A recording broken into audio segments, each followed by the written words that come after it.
Republican presidential town hall with former President Donald Trump. President Trump, I'd like you to meet Jennifer Simmons. She is a stay-at-home mom and former town selectman from Windham. She's a Republican, and she voted for you in 2020. Jennifer, what's your question tonight? Good evening, Mr. President. Thank you. Title 42 is expected to expire tomorrow. Our southern border and now our northern border are experiencing record migration. We learned on May 2nd that the Biden administration plans on deploying 1,500 troops to the southern border. Do you agree with deploying troops to the border, and how will a Trump administration slow down the rate of migrants coming across all our borders? Sure. A very fair question, especially since tomorrow is going to be a day of infamy. You're going to have tens of thousands of people pouring into our country. Even the judge, the judge overruled them when they wanted to terminate it early. And he said, that you better extend this thing. The judge in Texas said, I hope you're going to extend this, but this is my policy that they're letting terminate because they lost in court. They wanted to go earlier. You're going to have millions of people pouring into our country right now at a level that nobody's ever seen before. These people are sick. Anybody that wants this to happen to our country, they're destroying our country, and this should not be allowed to happen. How they're not going to do a version of Title 42 or my Title 42, which was tough. If people are sick and have infectious diseases and lots of other problems, we don't want them being into our country. We have enough problems right now. We have problems like we've never had in the history of our country. But Mr. President, our country is being destroyed. The reason it's ending is because the health policy, the COVID-era pandemic emergency, is coming to an end. That's what Title 42 was. You put it in place because of COVID. True, but when it comes to big questions about what your immigration policy would look like if you are reelected, some of your Republican rivals have criticized you for not fulfilling the promises that you made on the campaign trail, like finishing the border wall. So how do voters know that you would get those done if you're reelected? I did finish the wall. I built a wall. I built hundreds of miles of wall, and I finished it. And then I said, we have to build some more because there are areas like water going through a dam.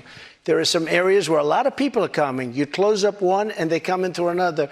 And we started another 100 miles of wall. In fact, I said to my people, if we start this and don't finish it, and then we had a rigged election, I'm sorry to say it. The election was not rigged, Mr. President. You can't keep saying that all night long. And so then they took over and they decided not to finish it. It would have taken them 3 weeks. I built hundreds of miles of wall. If we didn't have it, it would be hard to believe it could be any worse. They're just letting people flow into our country. Look, a country has to have borders. There's never been anything like is happening to our country right now. You built about 52 miles of new wall when you were in office, Mr. President. It wasn't the complete wall. One other thing that with no, but I have to respond to that. With your immigration, it was only about 52 miles of new wall. This is what she does. I built hundreds of miles. Some of the wall was up there, and it would be laying on the ground, rusted, rotten steel, rusted, rotten wood, and what the radical left crazy Democrats did, if there's a piece of wood laying down, they consider that a wall. I built 30-foot walls that go down 7 feet into the ground. If there was a little piece of wood sitting in the ground, they said, oh, he's not building a wall. We already had a wall. Because this is the game. They're a party of disinformation. It's not a game, Mr. President. It's about 52 miles of new wall. One other immigration policy you had when you were in office. I built new wall. 52 miles for hundreds of miles. CBP, Mr. President. What I did is I replaced other wall that was laying down, that was up and rotting in the ground for 30 years. Some of it was steel that you couldn't even see. Mr. President, it was only about 52 miles of new wall. But moving on, another immigration policy you had was the zero-tolerance immigration policy that separated families at the border. If you are reelected, are you ruling out instituting that? Well, when you have that policy, people don't come. If the family hears that they're going to be separated, they love their family. They don't come. So I know it sounds harsh, but if you remember they said I was building prisons for children.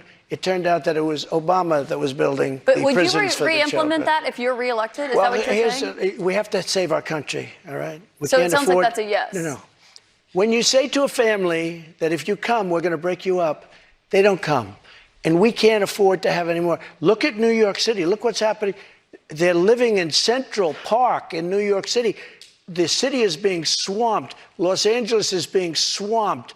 Iowa is being swamped. Our whole country is being destroyed. Millions of people are coming into our country. And you know what the number is going to be, in my opinion, by the end of the year? Not the 4 million that you hear and the 3 million. I think it's going to be 15 million people. And in these people, they have no idea where they come from. They come from 129 different countries so far. 120, not just the four that we talked about. Just to put a button on that, it sounds like what you're saying is that you're not ruling out re-implementing that immigration policy. I want to get to another voter. Caitlin Boissonneau is a student here at St. Anselm College. She's a Republican. This will be the first election that she has voted in. What's your question for the president, Caitlin? Hello, President Trump. Hi. Thank you so much for coming. Thank you. The current administration has made it clear that we should continue to provide military equipment to Ukraine so that they can defend themselves. Do you support this decision, and how would you deal with the increasing threat posed by Vladimir Putin? First of all, thank you very much. It's really nice. And it's an important question, so important, because we're giving away so much equipment. We don't have ammunition for ourselves right now. We don't have ammunition for ourselves. We're giving away so much. But here's the thing. I have to say it to start off. No longer matters. If I were president, this would have never happened. And even the Democrats admit that. Putin knew it would have never happened. And his pipeline would have never happened. A lot of things would have never happened.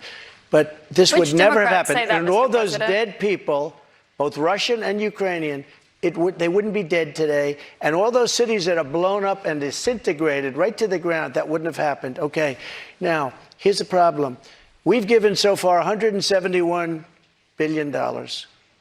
They've given, meaning European Union, which is approximately the same size altogether as our economy. They've given about 20. So we're at 170, let's say, and they're at 20. You don't have to know too much about history to realize, or geography, to realize that they're a little bit more affected than we are, okay? So they've got to put up a lot more money because they're taking advantage of us like every other country did. That's why I ended NAFTA and replaced it with the USMCA, Mexico, But on Canada. this issue, Mr. President, I should know, I don't know any Democrats who have said they don't believe Putin would have invaded if you were president. But her question is, would you continue to give Ukraine money and weapons if you're elected? What's the answer? I have a very good relationship with President Zelensky because, as you know, he backed me up with the phony impeachment hoax #1 when he said the president didn't do anything wrong. So that was I happen when you asked to like. him for an investigation. So I happen to like. Yeah, for that's right. weapons. And I was totally exonerated, by the way. Just a waste of time and money. You were impeached over that. You I were was impeached over impeached. that. But let's stay on topic here, Mr. President, because the question is, would you give Ukraine weapons I was and impeached funding? by a crazy woman named Nancy But Pelosi. the question who stood here before is, us. would you give Ukraine weapons and funding if you were I elected? would sit down. Let me just put it a nicer way. If I'm president, I will have that war settled in one day, 24 hours. How would you settle that war in one day? Because I'll meet with Putin, I'll meet with Zelensky. They both have weaknesses and they both have strengths. And within 24 hours, that war will be settled. It'll be over. It'll be absolutely Do you over. want Ukraine to win this war? I don't think in terms of winning and losing. I think in terms of getting it settled so we stop killing all these people and breaking down this country. Now, What do you? Can I just follow up on that? You But said one you of the don't things think in you have terms to of do is winning you and have to get losing. you have Mr. to get President, can I Europe. just follow up on that because that's a really important Excuse me, statement let me that just you just follow made up. there. Can you say if you want Ukraine or Russia to win this war? I want everybody to stop dying. They're dying, Russians and Ukrainians. I want them to stop dying. And I'll have that done. I'll have that done in 24 hours. I'll have it done. You need the power of the presidency to do it. But you won't say that you want Ukraine to win. You said know what when I'll you were say? in- I'll when you say were in this. office- I want Europe to put up more money because they're in for 20 billion. We're in for 170, and that's they not should an be. answer about who And should they win should the war. equalize. They have plenty of money. They should equalize. I got with NATO. But I'm when I asking you sat about down, I got Ukraine them right to now, put up Mr. hundreds President. of billions of dollars that they weren't paying under Obama and Bush and all of these other presidents. That's why they're able to help them fight the war because of the money I got. But I let's want talk about Europe. what's happening in Excuse Ukraine, me. Mr. I want President. Europe to put up more money because they're laughing at us. They think we're a bunch of jerks. We're spending $170 billion for faraway land, and they're right next door to that land, and they're in for 20. I don't think so. When it comes to what's happening there, when you were in office, you said that you respected President Putin. Do Yeah, you I do. still respect him today? He made a tremendous mistake. He was a smart guy, you know. I remember I said he was smart, she was smart. They What said was his he mistake? said President Xi of China, right, is smart. Okay, 1.5 billion people. He's the ruler of 1.5 billion people. I said, yeah, he's a smart guy. How dare he say he's smart? Of course he's smart. They want you to say he's a stupid person. Okay, he's not a stupid person. He's very smart. He's very cunning. And Putin made a bad mistake, in my opinion. What was his His mistake? was going in. He would have never gone in if I was president. We used to talk about it there. Do you believe that he is a war criminal? What? Do you believe that Putin is a war criminal? He's responsible for the deaths of thousands Well, of I think Ukrainian this. men I and think women it's and something that children. should not be discussed now. It should be discussed later. Because right now we have to get a war. If you say he's a war criminal, it's going to be a lot tougher to make a deal to get this thing stopped. Because if he's going to be a war criminal where people are going to go and grab him and execute him, he's going to fight a lot harder than he's fighting, under the other circumstance.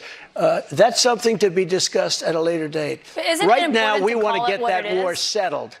And I'm not talking about the money either. I'm talking about all the lives that are being... The number of people being killed in that war is far greater than you're hearing. When they blow up a city and those buildings come pouring down and then they say 2 people were injured, no. Hundreds and thousands of people are being killed, and we have to get that war settled. We have more with former President Trump right after this. We're going to take a quick break, and then we'll be back with questions from voters right after that.